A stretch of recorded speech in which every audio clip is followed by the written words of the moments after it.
Dulu Antasari Azhar, sekarang Letjen Jaka. Ketika aparat mulai menyentuh jalur basah kekuasaan dan uang haram, tiba-tiba muncul skandal yang mengguncang publik. Kebetulan atau pola lama yang berulang. Publik masih ingat bagaimana nama besar Antasari Azhar pernah hancur di tengah panasnya pemberantasan korupsi. Saat itu, ia dikenal agresif memburu para pemain besar. Tapi di tengah operasi dan tekanan yang makin luas, muncul badai kasus pribadi yang menyeret isu wanita, drama, hingga pembunuhan. Opini publik langsung meledak. Fokus pemberantasan korupsi pun buyar. Ternyata semuanya itu sama, nyambung benang merahnya gitu loh. Saya di skenario kan masuk penjara itu karena apa? Apakah karena kasus-kasus yang saya tangani waktu saya masih menjabat seketua KPK atau masalah lain? Saya sudah dapat jawabannya.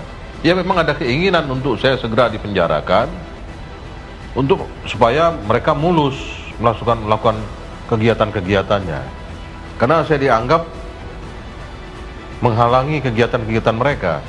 Kini publik mulai melihat pola yang dianggap mirip yang terjadi pada Letjen Jaka Budi Utama sebagai Dirjen Bea Cukai. Bedanya bukan soal wanita, melainkan isu suap. Timingnya menjadi sorotan karena muncul di tengah langkah keras Satgas Penanggulangan Penyelundupan yang mulai mengganggu jalur-jalur ilegal bernilai miliaran rupiah. Narasi yang berkembang di masyarakat pun makin liar. Kenapa setiap aparat yang mulai menutup keran uang gelap selalu dihantam isu besar yang menyerang reputasi pribadi? Antasari Azhar dihantam isu wanita, Letjen Jaka dihantam isu suap. Modusnya berbeda, tapi efeknya sama. Menghancurkan kepercayaan publik sebelum proses hukum benar-benar selesai.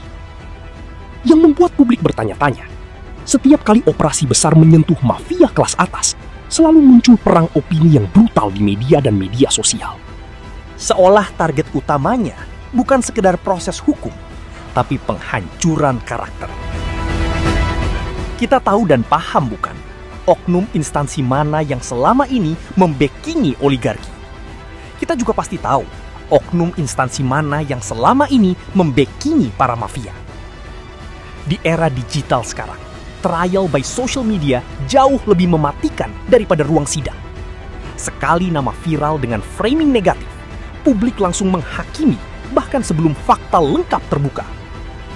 Karena itu, banyak pihak mulai mengingatkan, jangan sampai pemberantasan korupsi dan penyelundupan justru lumpuh karena permainan opini.